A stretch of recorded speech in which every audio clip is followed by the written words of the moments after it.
Hello everybody, and today I'm going to talk about decisions and consequences. This is a TED Talk made by me. So, just to start off, I want you guys to remember a little question. What decisions have you made that make you who you are? Just remember, okay? Now let's start. When you usually think of decisions and consequences, who do you think about? I personally think about Isaac Newton, which was a famous physicist that said for every action, there's an equal and opposite reaction. So after doing an analogy here, I decided that the decision is the actions you make, being the force made by a body, and the consequences is the reaction caused by the actions, being the reactions on another body. Now let's get to some examples. Here's a simple example. Imagine you have a bunch of dominoes and you just kick one. Then it's an action that with time have a reaction. They all fall. Pretty simple, right? Now let's get in some more realistic example. Imagine you just met someone. You two have a little talk, you two have a lot in common, and the next thing you know is that you have a friend for your whole life. Now, let's start simple, okay? You can control your actions. Everybody knows that. But just like a sneeze, you can control the reaction. So after thinking about decisions and consequences for a minute, I have came up that there's two types of consequences, immediate and cumulative and long-term. Imagine an iceberg. The tip of the iceberg is the immediate consequences which we usually think about and live with. Now, the cumulative and long-term consequences is much more serious, and we often pass our entire lives without even noticing it. And I came up that there's two types of long-term or cumulative consequences, social consequences and path consequences. Social consequences are the consequences that interact with a whole society. Let's just imagine I made a joke and you guys laugh. It's a social consequence. And path consequences are the consequences that lead to other actions and therefore consequences. Pretty simple, right? Now let's start with the cumulative consequences. It all starts small and it goes very big.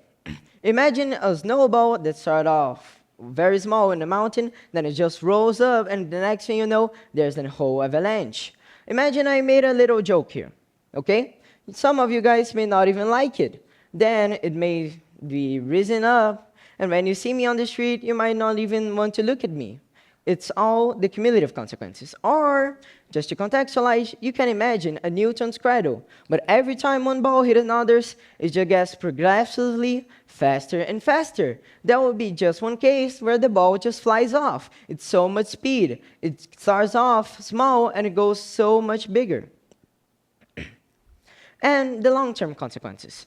Imagine I study, let's say, mathematics. Then I start off small with a book.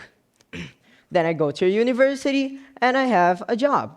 It's a long-term consequences. We usually think about these ones very often. Now, what happens when we can't control our addictions? No, our actions. This isn't the case of addiction. Now, let's take a simple example. Imagine Henry. Okay? Henry likes drinking, but his drinking makes him very sad. So he decides to take some help and start off drinking, let's say, milkshakes. Then he gets off his addiction. This is very simplified and in a nutshell, but overall, this is the idea. Now, what does this affect? Your relationship with others. People can hate you for something you're not, and you can continue to make the same mistakes and suffer, and even blame others for your situation. It's like you're tripping over your own knee and then blaming others. It just doesn't make sense. And it also can affect your other decisions and opportunities, wasting time and effort. Now, thinking of this, I want you guys to remember something. You can take apart your consequences are something evil apart from you. No, it's because you are your consequences.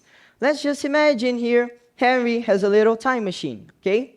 Then he goes back in time and erases all his mistakes. Pretty simple, right? We all would do it, but Henry noticed something peculiar. He himself starts to disappear. It's because you are your consequences. Every single mistake or every single good time you have makes you. You can't even blame them because it's blaming yourself.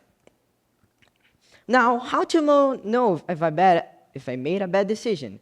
Then, thinking of this, I created the why principle. The why principle is consisted of what have you done to get in this situation, how it could affect others of yourself, and most importantly, you need to change. So why I made this TED here? I want you guys to know about all the things you've done if you get in a bad situation by using the why principle.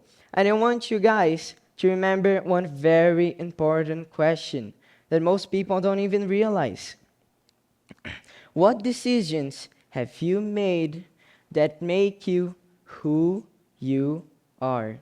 This is my TED, and thanks for watching.